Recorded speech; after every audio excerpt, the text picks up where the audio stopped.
tempos eu tenho estado perplexo por um problema que persiste na igreja há anos e que me interessa profundamente. Eis o problema.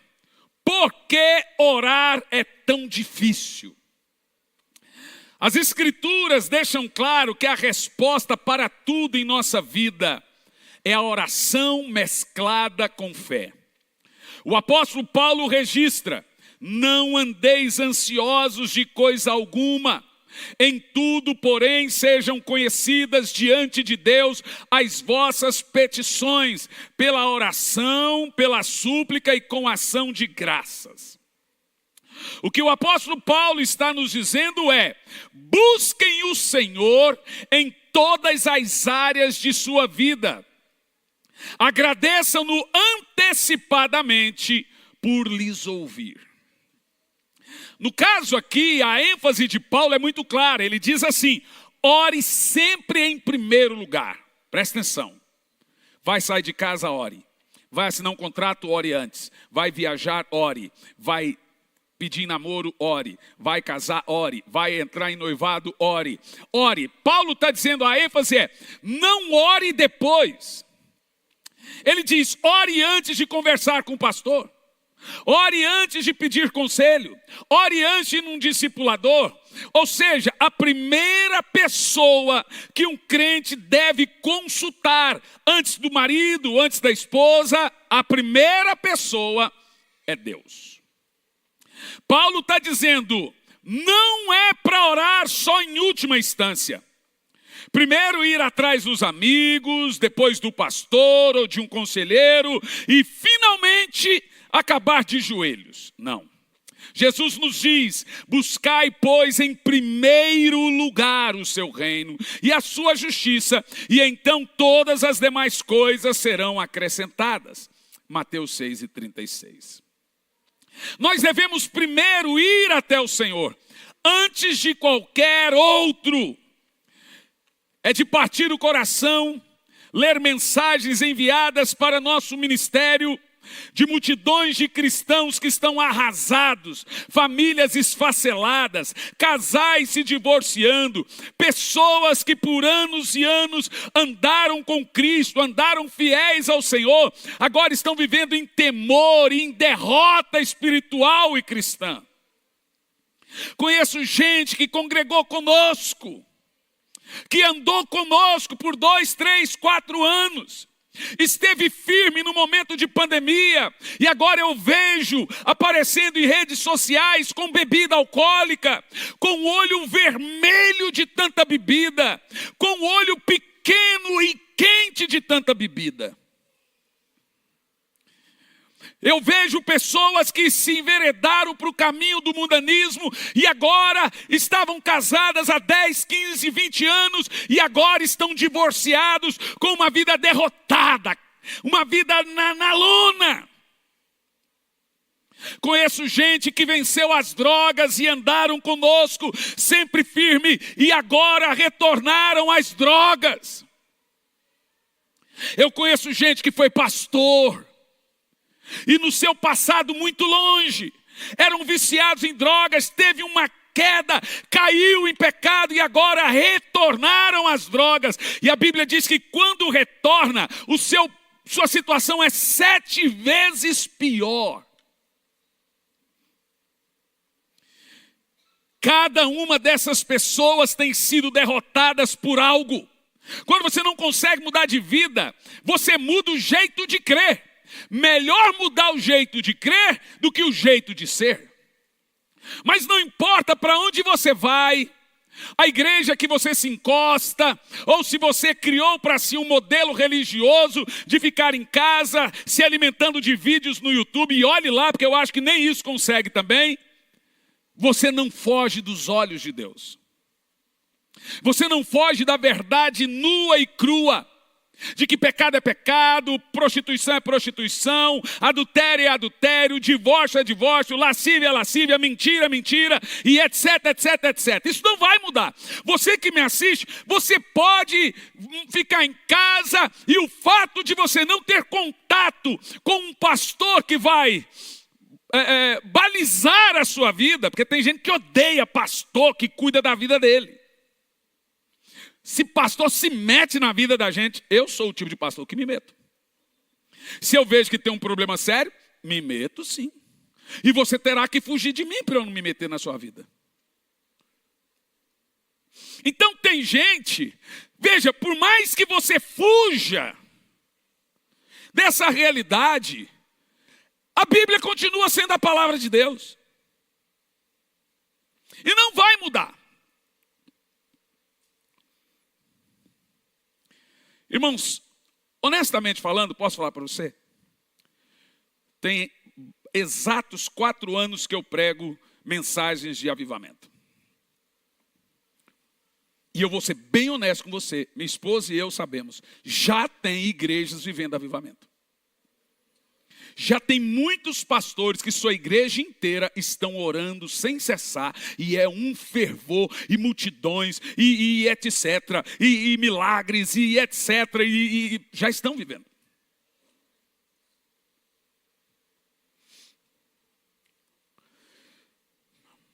Cada uma dessas pessoas estão em derrota total. Você conhece amigos seus que estão em derrota total, que você olha, dá dó, mas quando você vai falar, quando você vai conversar, elas já têm argumento teológico e religioso para tudo. E que te resta fazer? Só orar. O que mais me choca na realidade, nos e-mails que eu recebo, eu não consigo ler rede social. Mas quando a Cami, minha nora, me mostra alguns, que são milhares e milhares, eu fico chocado com o que eu leio. Chocado. E o que mais me choca é que muito pouco desses, que em termos desesperados nos enviam mensagens, meu casamento está sendo destruído, meu filho está nas drogas, meu filho desviou, meu filho engravidou uma menina e ele e a menina não são da igreja, e meu marido desviou, ou seja, e eu estou com uma depressão profunda, e assim, esse tipo de coisa. O que mais me choca em todas as mensagens que lemos é que pouco desses cristãos chegam a mencionar a oração. Se você perguntar para eles, você ora? É uma ofensa. Eles se ofendem na hora. Na hora. Por que o senhor está perguntando? É só responder sim ou não. Porque 99,9% desses crentes que se dizem desesperados com situação de filho, desesperados com situação de casamento, desesperados em questões financeiras, desesperados por vícios, desesperados por brigas, desesperados por doenças, 99% deles sequer não mencionam sua vida de oração. A verdade, meus irmãos, é que a igreja evangélica brasileira, ela se tornou patrona de gurus. Patrona no sentido de que ela criou gurus. Aqueles irmãos que estão na televisão dizendo, escreve seu pedido, que eu vou subir no monte e vou apresentar você a Deus e vou brigar por você. E se Deus não te responder, eu não sou mais pastor. Você vê isso todo dia. Isso não é um pastor, isso é um guru.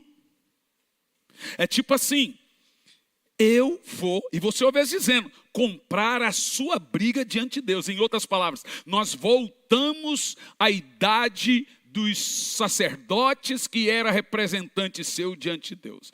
Nós acabamos com a teologia do sacerdócio universal de que todo mundo tem acesso a Deus e você não precisa de que ninguém te represente diante de Deus. E que a sua oração chega a Deus igual a minha e tem poder igual a minha. E que deixe-me te dizer, ainda que algum guru lhe diga que ele vai comprar sua briga, ele não pode, ele está mentindo. E sabe o que acontece? A bênção não vem, o milagre não vem, porque Deus quer que o seu relacionamento com Ele seja... Ele quer que você vá até Ele. Não adianta mandar alguém. Não tem mais o Moisés para te representar. Não tem mais o profeta Samuel para te representar. O Elias hoje é você. O véu do templo se rasgou. Vai falar com Deus. Então, por mais que o cara tenha um discurso fino, um discurso, poxa vida, olha só. O negócio é o seguinte, eu não preciso acordar para orar, eu não preciso fazer jejum, porque lá na minha igreja, meu pastor faz tudo isso para mim. Vocês conhecem algumas igrejas assim? Poucas, né? O problema é que hoje está quase a maioria. Os que são chamados aí neopentecostais. Nós somos acusados de ser neopentecostal. É só a casca. De neopentecostal nós só temos a casca. Porque aqui a gente prega oração, aqui a gente prega jejum, aqui a gente prega salvação, aqui a gente prega arrependimento. Veja bem, existe, gente, presta atenção, não existe teologia nova. A Bíblia, ela é velha e ela é nova. Ela é para aquele tempo, ela é para esse tempo e ela será até o retorno do Senhor. Isso significa que enquanto estivermos aqui, os princípios bíblicos são imutáveis, como o texto do apóstolo Paulo, que todos orem sobre toda e qualquer situação. E eu acuso fortemente as igrejas que ainda não priorizam, não motivam seus irmãos a terem uma vida de oração. Por que, gente? A igreja sai ganhando quando o povo ora. A igreja sai, ela prospera porque o povo prospera. Ela cresce porque as famílias dos irmãos são salvas.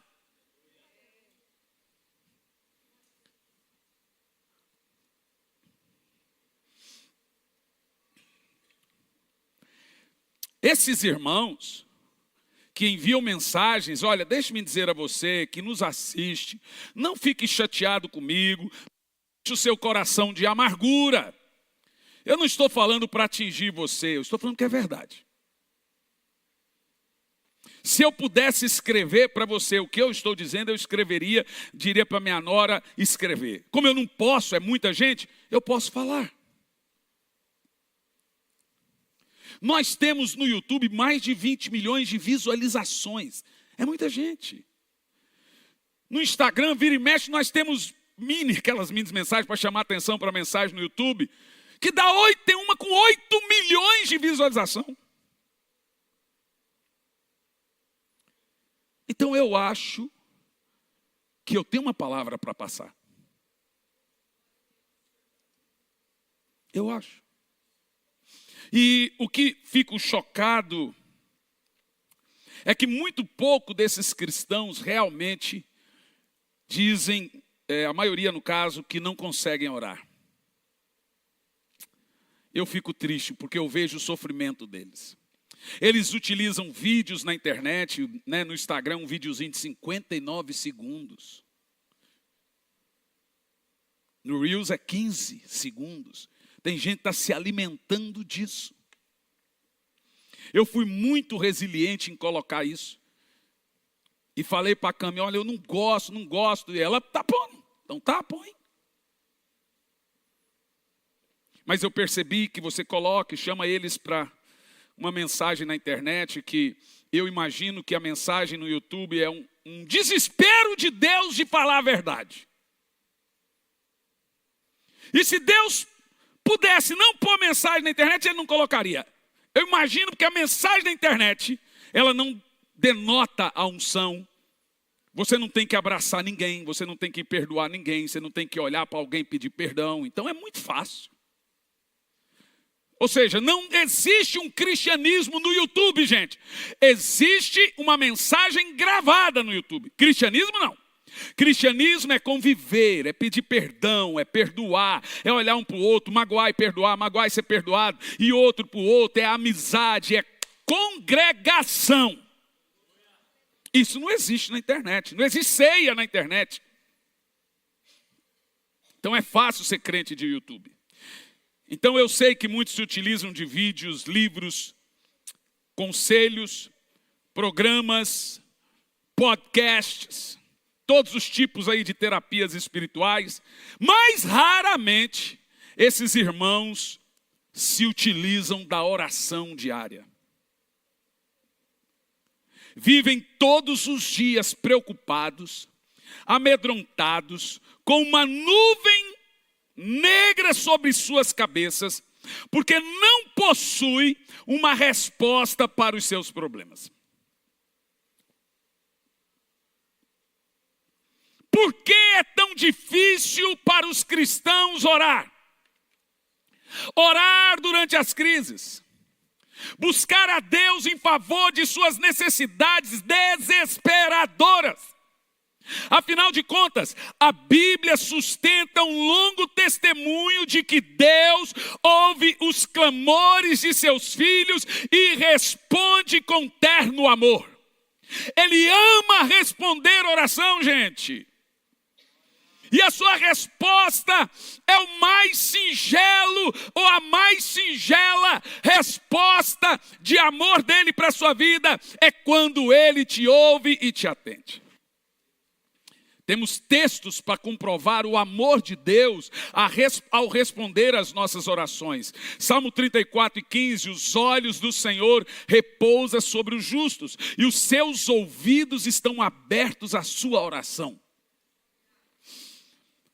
No verso 17 diz assim: clamam justos, e o Senhor os escuta e os livra de todas as suas tribulações. 1 de João 5, 14 e 15.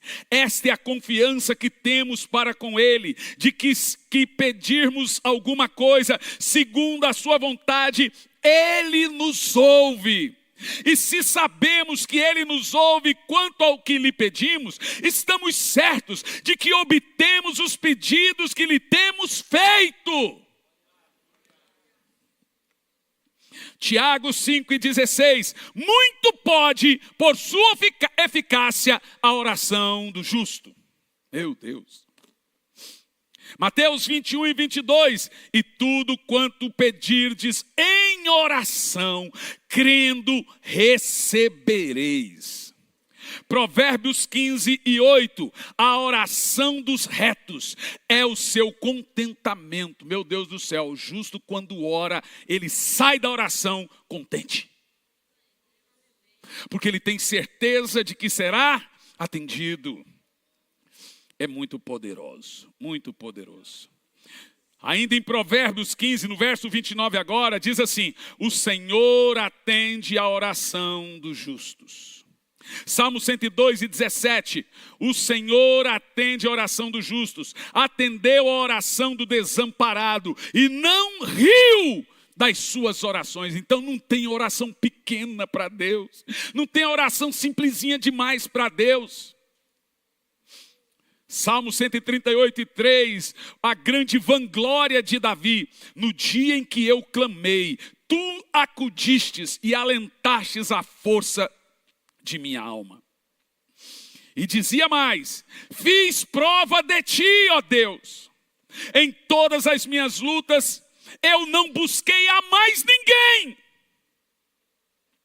Procurei unicamente a ti. E me ouvistes, respondestes e deste-me força para a batalha que eu enfrentava. Salmo 81:7, clamastes na angústia e eu te livrei e te respondi.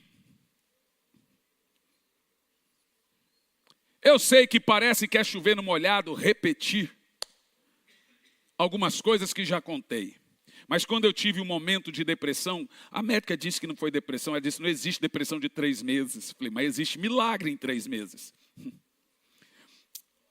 Um pastor apenas ligou para mim. Pastor Cláudio Duarte. Pastor Cláudio Duarte também passou por um período de depressão muito profunda. E então ele me ligou. Ele disse: Hernani, eu estou te ligando, vem aqui para a minha chácara. Eu falei: não, pastor, eu vou ficar aqui no meu quarto.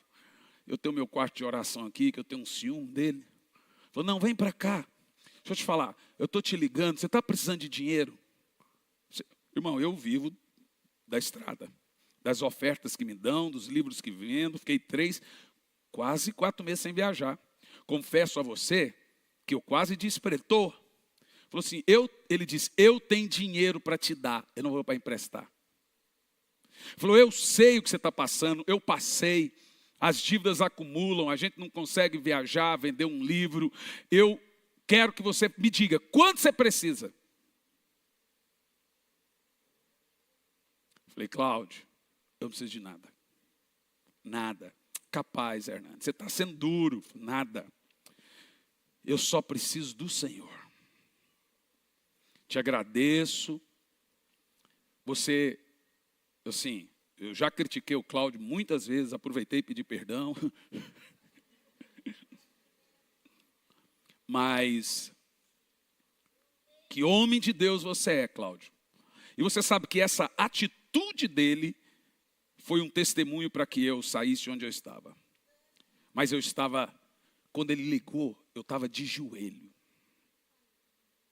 Eu estava com muita confiança em Deus. Muita confiança. Muita. Sabe, porque aqui, ó, você já viu o salmista dizendo: me tirou de um charco de lodo. Essa palavra charco de lodo é amargura profunda. Ele está falando de situações emocionais que ele passou. Que Deus tirou ele do mais fundo de um esgoto emocional. Mas em todas as coisas, por que Davi saiu disso? Porque toda hora você vê assim, ó: em todas as minhas lutas eu não busquei mais ninguém. Por isso que Deus tirou ele.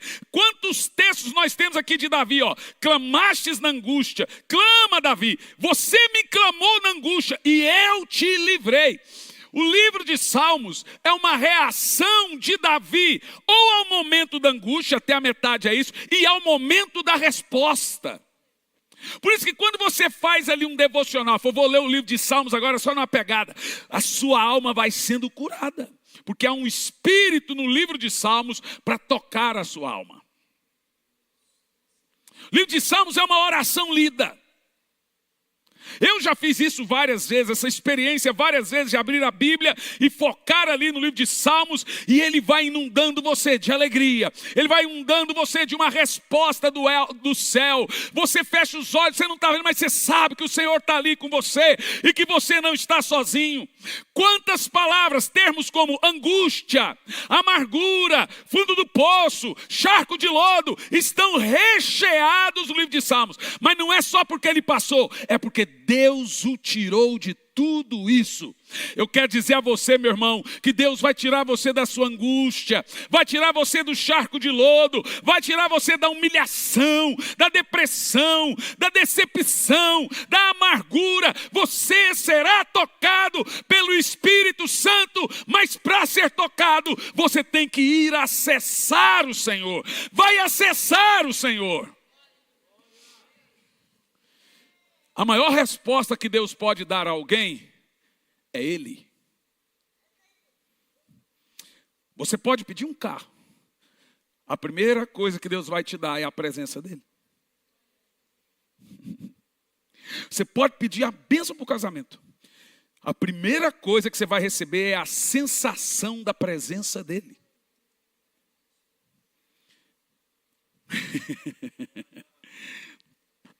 Essas promessas, irmãos, aqui online, e esses testemunhos, constituem uma prova esmagadora do cuidado de Deus. O Salmo de Davi, Salmos, né? Salmos é todo o livro, Salmo é o capítulo. Quando você abrir o livro de Davi, você fala Salmo tal. Os Salmos de Davi, e não tem só Davi ali. Ali tem Moisés, né? Ali tem Jó. Mas os Salmos de Davi Todos eles mostram como Deus tirou ele do fundo do poço emocional. Gente, é possível vencer a depressão. Talvez você está mais de ano com isso, 1 ano e meio, que é o tempo normal. É possível vencer uma crise de ansiedade. Gente, eu tive nesse período vários, é terrível. Tem gente que fala assim, gente, só quem passou. Tem gente que quer tentar explicar o que o outro está passando.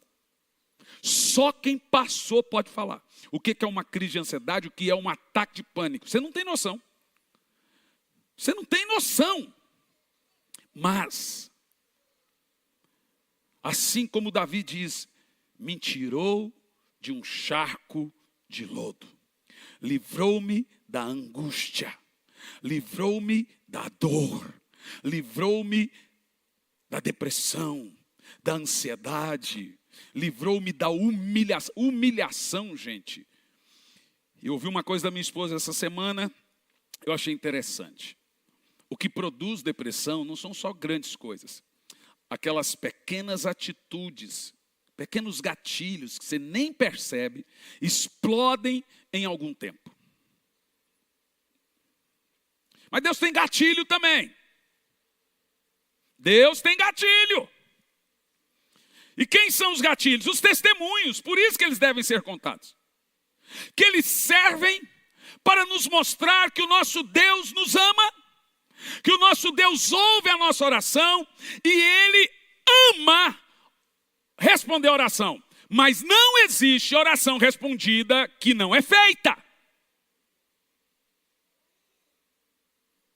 Deus não me ouve, você não ora. Ou então tem gente que fala, mas eu orei 20 anos e Deus não ouve. Então tem amargura, então não perdoa, então é ruim de coração, então faz mal para os outros, então murmura, reclama. Aí não adianta orar não.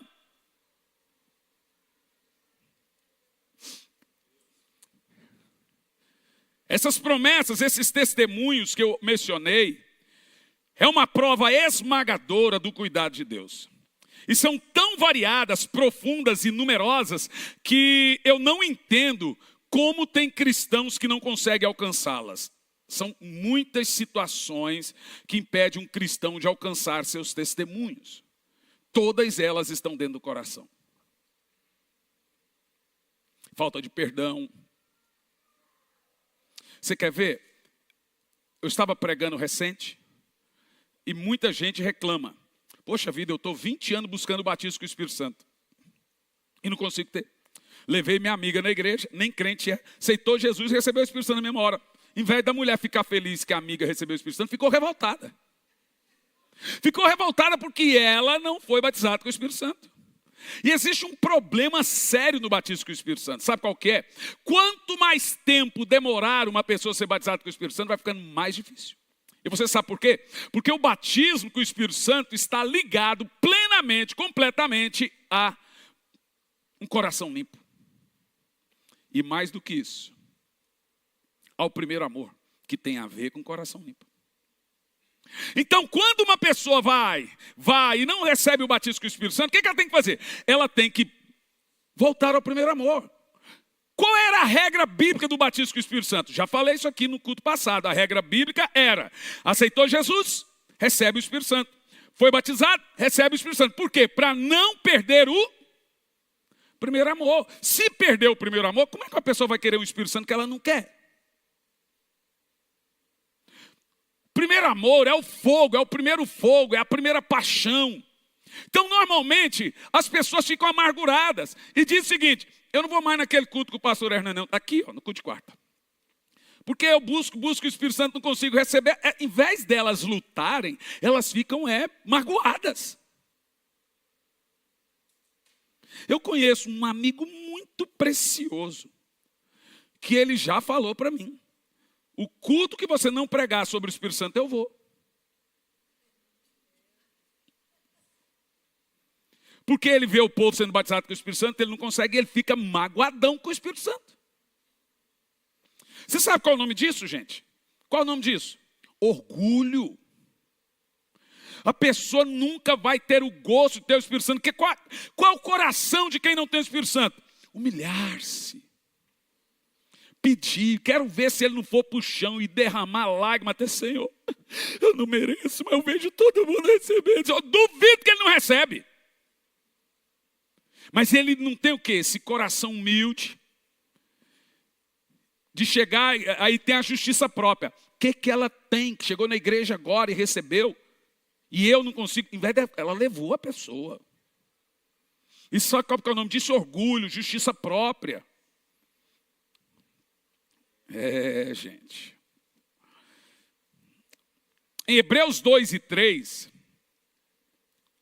preste muita atenção nesse texto, diz assim, ó: como escaparemos nós, se negligenciarmos tão grande salvação?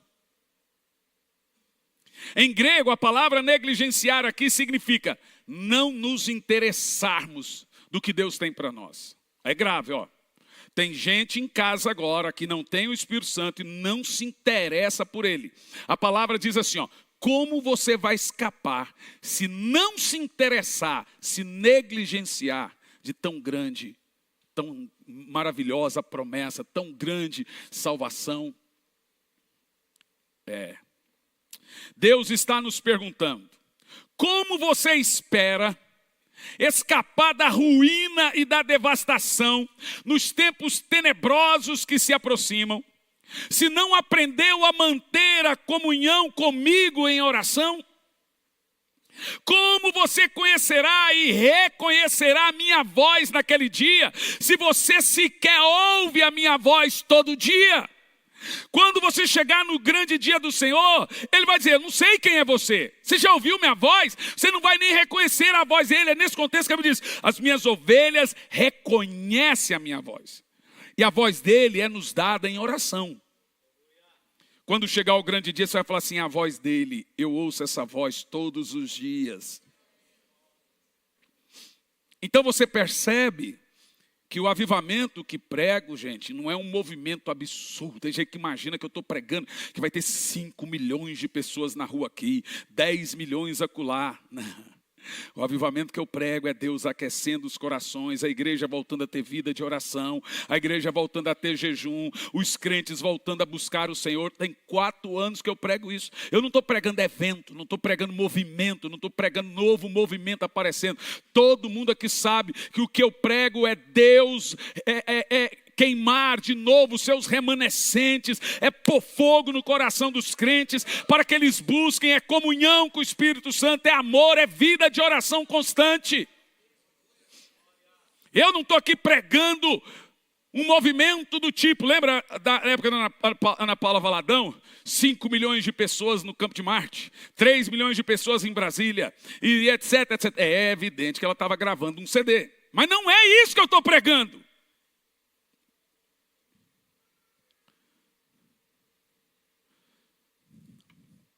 O que eu quero é que o Espírito Santo levante movimentos de oração. E que não precisa as irmãs voltarem a ter coque, mas que voltem para as igrejas a ter cultos e reuniões de oração, meu Deus do céu. O que eu prego é que cada casa tenha um cantinho de oração, tenha um dinamismo de que pai, mãe, filhos tenham o seu tempo, tenha seu momento de oração e vá consultar o Senhor. Ai, não tem nada para dizer a Deus. Não é possível que você não tem nada para dizer a Deus hoje. Não é possível que você não tinha nada para dizer a Deus ontem. Pois é, meu irmão, Ele tinha para dizer a você.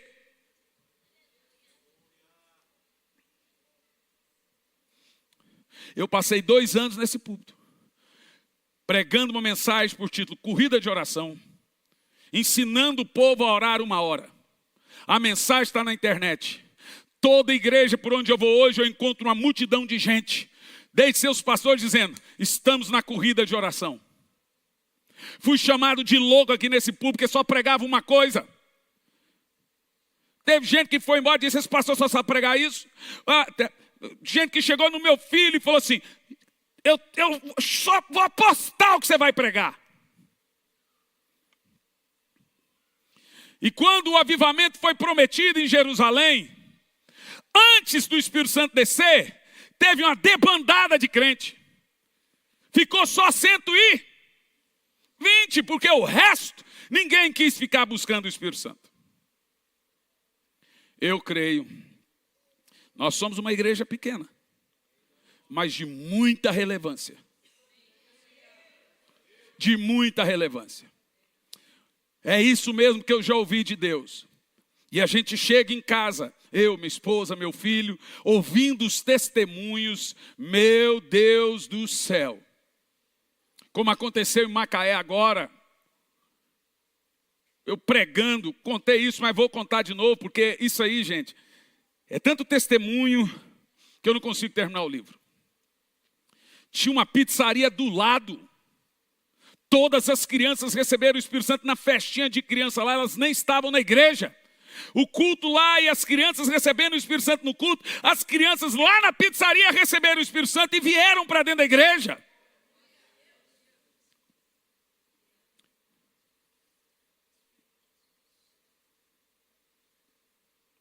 Você acha que eu não sei? Que tudo isso que a gente fala, que para onde a gente vai, de todos os testemunhos que a gente chega contando, tem membros da igreja que eu sou pastor que não se empolga mais, ainda faz bico. Fica bravinho de eu estar contando. Teve engraçadão aqui, engraçadinho, que desgostava do pastor quando ele era gordo. Que não ficava só pregando avivamento e oração. Falou na cara de todo mundo, gente.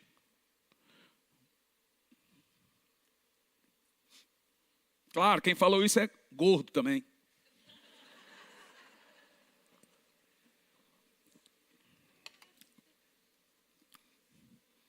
Eu era doente, fiquei doente, com 59 quilos. Quando eu cheguei no médico, a minha esposa, o médico assustou, falou, meu Deus do céu, você está doente? Você vai ficar doente? Fiquei doente. Do jeitinho que ele falou, você vai ficar doente. Uma semana depois eu fiquei doente. Ô, a boca maldita do meu médico. Falou, você precisa engordar 15 quilos. Você não tem músculo, você não tem nada. Eu vou dizer uma coisa para os irmãos. Eu conheço igrejas em Curitiba, vivendo o primeiro amor. Tem igrejas em Curitiba me chamando que eu nunca imaginei que iria chamar. Eu falo, quem? Ah, tá de brinks. Aí você ouve assim, por favor, nós queremos avivamento. Igrejas grandes. Tem uma tradicional que chamou, eu disse, não posso. Se eu for, vai ter uma divisão. Com certeza. Vai ter uma divisão. Porque todo mundo vai passar a orar em língua e ser batizado com o Espírito Santo, vai rachar a igreja. Irmão, quando eu cheguei em Curitiba em 94, não tinha igreja grande. O que era forte aqui em Curitiba era satanismo. Aqui é a cidade mais mística do Brasil, sabia? Você não sabe, né? Aqui tem convenção mundial de satanistas na Pedreira. E lota. É só aqui, a convenção mundial de satanistas é aqui em Curitiba, na Pedreira. Uma vez a cada 3 anos. Eu já fui ameaçado por satanistas. Satanista já foi no apartamento em que a gente morava. E hoje, eu sei porque Deus me trouxe para cá. Eu vou dizer uma coisa para você. Eu não vou ser presunçoso de dizer que Curitiba vai ser a cidade do avivamento, não. Mas Deus tem uma porção, um pedaço do bolo muito grande para Curitiba. Mas muito grande mesmo. Olha, Curitiba, imagina. Quem imaginou? O Rio Grande do Sul tem 1% de crente. Lá tem mais centro espírita, tem 4.800 centros espíritas dentro de Porto Alegre. Quando eu estive lá foi uma coisa sobrenatural. Eu quase não imaginei, falei, não, eu não estou em Porto Alegre, Canoas, Porto Alegre. Não, eu não estou, não é possível, isso aqui não está acontecendo em Porto Alegre. Oh, meus irmãos, eu sei que eu posso não ver, que eu posso não conhecer, e que talvez possa, talvez nunca me enviar uma mensagem em direct na internet, mas eu sei que há uma multidão de gente que voltou para a sua vida de oração, que retomou sua comunhão com o Espírito Santo, que retomou o seu jejum, que retomou a vida de oração diária. Eu sei que o Espírito Santo está levantando, e veja, talvez ele não permite que você saiba até para o seu ego não engrandecer.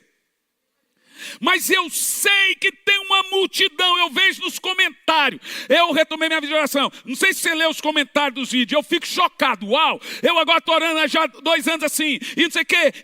Eu sou pastor e eu já não orava mais, e agora? Quando eu comecei a ver isso, eu falei, meu Deus do céu.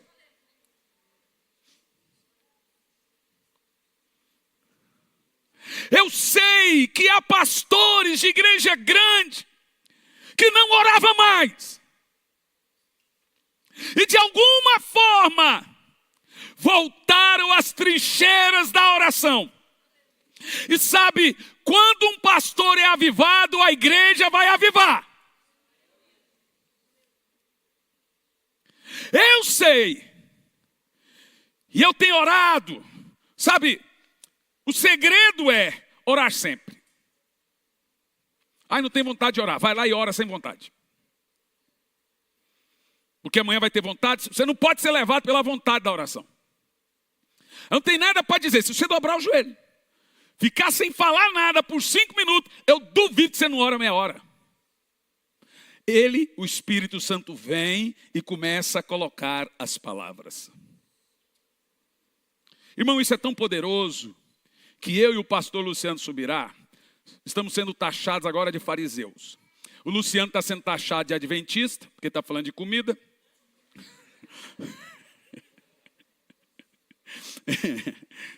Teve um que escreveu assim para ele, isso é um santo regime. Crente não presta não, gente. Somos taxados de fariseu, porque ele prega o jejum e eu prego a oração.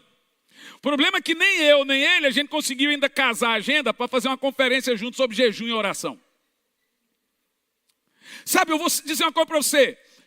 Eu estava triste esses dias, meu Deus, será que o que eu preguei 2 anos e meio, 3 anos, sobre vida de oração, e olha, gente, eu tive problema de saúde com a minha rotina de oração das 4:30 da manhã. Afetou diretamente o meu sono, como eu acostumei a orar de madrugada, eu não conseguia voltar para dormir, então arrebentou com o meu sono. Então eu fui orar a Deus, eu chorava, eu dizia, Senhor, 2 anos e meio, acho que talvez até mais, pregando sobre oração. Eu comecei antes da pandemia, falando de avivamento. 2 anos e meio, orando e pregando sobre oração. Foi perdido. Porque quando você olha para a igreja, parece que foi, a gente teve que recomeçar.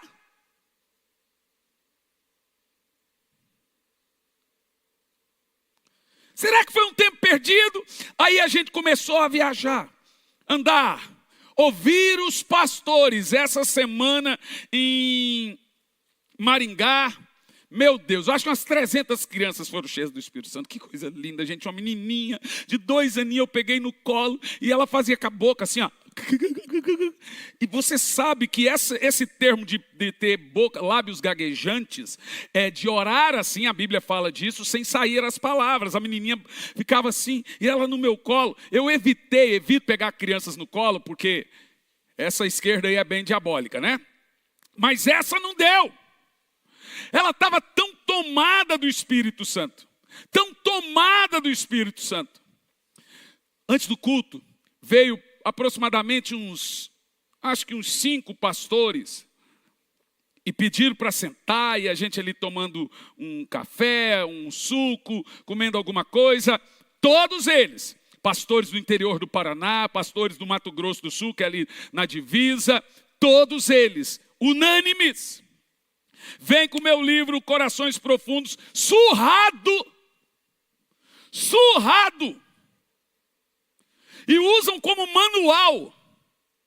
Pastor, a minha igreja mudou.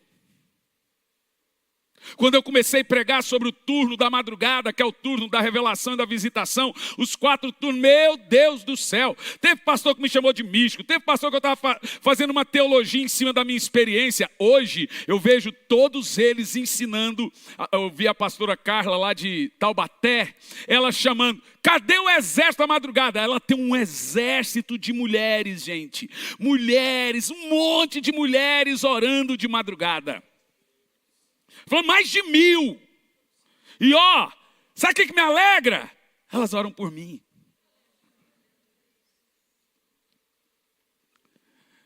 Isso vai aumentar. Isso vai crescer.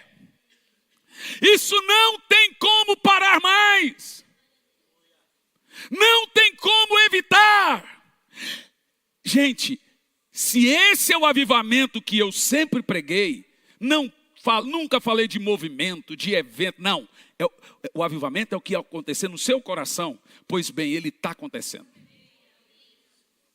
E eu quero dizer a vocês, que se você não se entrincheirou, porque usamos o termo entrincheirar, porque é ali que nós vencemos as batalhas. As trincheiras é para nos esconder, para nos proteger. Se entrincheirou em oração. Olha para mim aqui. As coisas vão acontecer. As coisas vão acontecer. Oh Espírito Santo. Sabe qual é o nome disso, irmãos? Espírito de oração. Foi a primeira mensagem que eu preguei. Você sabe o que é um espírito de oração? É uma graça derramada por Deus a irmãos que vão orar por um avivamento. Se você quiser pôr outro nome, fervor espiritual, renovação, é tudo a mesma coisa. O problema, meus irmãos, é que as pessoas imaginam, e elas estão imaginando, como o país de Gales, que todo o povo foi para a rua buscar a Deus. Você sabe que Deus pode fazer isso. Aquele dia lá que teve 750 mil pessoas na Praça de São Paulo, lá na Avenida Paulista, que a ex-primeira-dama pegou o microfone e por 15 minutos ela nem falou de política. Ela só falou de oração, que o Brasil seria o país do avivamento, que o Brasil seria um país isso aqui, e Deus vai levantar a gente, tal, e fez uma oração. Você entende o que eu estou falando? Eu creio, irmãos. Eu creio. Mas não se assuste quando você vê que tem uns que não querem. Sabe por que não querem? Porque os pastores, alguns, não são todos, estão muito voltados para o seu próprio reino, seu próprio império. Oração não dá dinheiro para ninguém. Oração não traz status. Não traz. Eu me lembro que uma vez eu dobrei o joelho para orar. Eu fiquei 12 horas orando. Minha esposa contou. 12 horas orando. Minha esposa disse que ela olhava para mim e brilhava. Alguém disse, mas o senhor ficou 12 horas falando? A maioria das vezes sim. O espírito de oração, quando ele repousa sobre você, o seu assunto com Deus vai embora.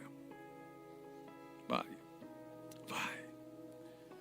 Teve um dia que eu orei por 60 horas. Eu orava, saía dali, ia no banheiro. Orava, saía dali, comia alguma coisa. Orava, saía dali, 60. Orava. Já teve vezes de eu entrar dentro de um avião, um transatlântico aí, ou mais, indo para a Ásia. Quando o Espírito Santo, eu estava passando por cima da China, em Guhantizu. O Espírito Santo falou assim, vai para o banheiro e vai orar. Eu dobrei o joelho para orar no banheiro, 4h30 da manhã. Eu fechei os olhos e eu vi em densas trevas, que dava para pegar. A hora que eu dobrei o joelho para orar, eu tive uma visão que uma chama fez assim, acendeu no meio das trevas. E na hora eu entendi, sou eu que estou orando. Mas daqui um pouco um monte de chamas. Infinitas chamas. Aí veio a voz do Espírito dizendo, todos esses são meus servos e servas que acordaram agora para orar. Olha para mim você. Você nunca vai saber, mas o céu sabe. Há uma multidão de gente orando pela igreja do Senhor Jesus. Há uma multidão de gente orando por avivamento. Há uma multidão de gente crendo que nós temos ainda uma última grande e poderosa colheita antes do retorno de Cristo. Há uma multidão de gente orando, dizendo: Senhor, aviva a tua igreja, aviva a tua obra, aviva teu povo. E eu quero chamar você para ser um desses. Não precisa me contar, não. Eu não preciso saber. Deus sabe. Clame e fale: Espírito Santo, me dê espírito de oração. Então você vai perceber que um fogo começou a queimar no seu peito. Um fogo começou a arder, arder, arder. Sabe qual é o nome disso? 24 de maio de 1736, 8h30 da manhã, John Wesley chamou isso de dia do coração aquecido. Foi quando Deus colocou um fogo dentro do coração dele. 24 de maio é o dia que todo avivalista no mundo comemora o dia do avivamento, que é chamado dia do coração aquecido. Eu sei que muitos de vocês estão com seu coração queimando, é agora. E sabe por que seu coração está queimando agora? Porque o Senhor nos chama a algo poderoso. Irmão, eu posso pedir uma coisa para você? Quem aqui conhece irmãos que pensam e que creem como você está crendo aqui? Quem conhece? Você precisa trazê-los aqui. Eles precisam ouvir isso, fazer parte disso. E é diferente de estar online. Nós precisamos aumentar esse exército que clama ao Senhor por uma chuva serôdia, por um fogo do alto, por uma manifestação sobrenatural. Ou não é? É verdade ou não é? Oh, Espírito Santo. Vamos, fique em pé.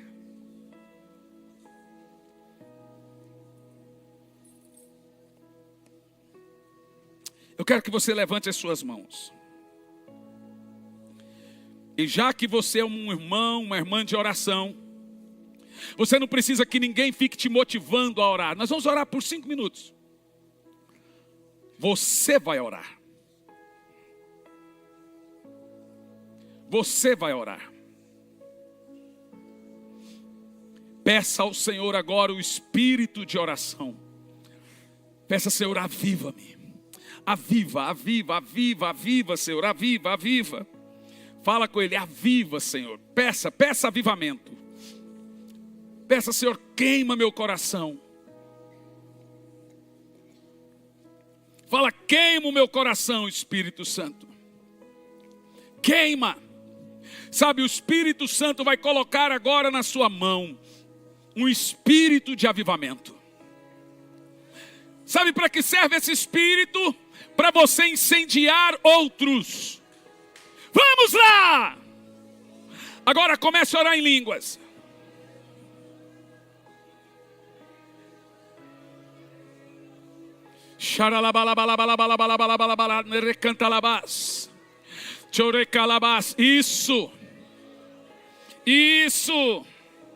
Isso, mais alto, mais forte. Um espírito de avivamento vai vir. Ore em línguas, levanta as mãos, ore alto, ore forte. Xaralabasondere cantalabalabassondorocochere calabas. Erralabalasondorocochere calabassondorocochere calabas. O recalabalabalabasondorocotere cantalabas. Oh, está queimando algo muito poderoso aqui. Está queimando algo muito sobrenatural aqui. Isso. Eu vejo um espírito de súplica vindo aqui. O Espírito Santo está dando a você agora uma unção para incendiar a outros. Vamos lá, avivamento. Vamos, avivalista. Oh, Oh, xericantalabá, sondorrocoche calabás. Oh, recantalabá, sondorrocoche calabás. Ei, tem alguém aqui que vai incendiar? Tem alguém aqui cheio do fogo de Deus?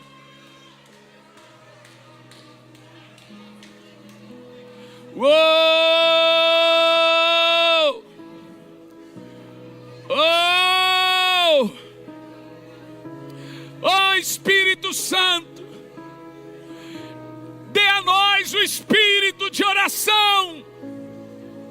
Xaralabá, sondorrocoche calabás. Xanarraqueta rabá, sondorrocoche andalabás. Rendalabá, sondorroqueta lamanda rabá, sondorrocoche andalabás. Oh, ralabalabá, sondorrocoche calabás. Oh, ralabá, salacandere cantalabás. Esse fogo que está no seu coração agora é o fogo do avivamento.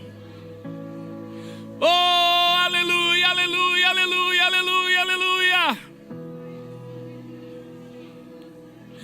Aleluia, aleluia, aleluia, aleluia. Oh, rababá, saracalabá. Ame o Espírito Santo. Ame o Espírito Santo.